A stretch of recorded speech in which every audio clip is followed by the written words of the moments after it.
नमस्कार मित्रांनो, आताची महत्त्वाची बातमी राजकीय घडामोडी घडलेल्या असताना आता एक महत्त्वाची बातमी आलेली आहे। एकनाथ शिंदे यांच्या सर्वात जवळचा नेता अखेर उद्धव ठाकरेंनी गळ लावून फोडला त्यांचा पक्षप्रवेश। 5000 कार्यकर्त्यांनी आज ठाकरेंच्या उपस्थितीत पक्षप्रवेश केला।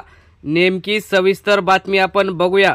उद्धव ठाकरे यांच्याकडे मातोश्रीवर प्रवेशासाठी रांगा लागलेल्या असताना काही दिवसांपासून भाजपाचे युवा मोर्चा तसेच शिंदे गट आणि अजित पवार गटातील सुद्धा काही बड्या नेत्यांनी प्रवेश केल्यानंतर आज उद्धव ठाकरेंनी आणि राजन विचारे यांनी एकनाथ शिंदे यांना धक्का देत शिंदेंच्या जवळचा व राज्याचा सचिव युवा सेनेचा असे दीपेश म्हात्रे, माजी स्थायी समिती सभापती आणि नगरसेवक राहिलेले दीपेश म्हात्रे हे कल्याण डोंबिवलीतील बडे प्रस्थ यांचा आज ठाकरेंच्या उपस्थितीत प्रवेश झाला। त्यांच्यासोबत 5000 कार्यकर्त्यांनी सुद्धा शिवबंधन बांधून प्रवेश केला। यावेळी त्यांच्यासोबत अनेक नगरसेवक, विभाग प्रमुख, शाखा प्रमुख, उपशाखा प्रमुख तसेच इतर गटप्रमुख सुद्धा त्यांनी पक्षात प्रवेश घेतला।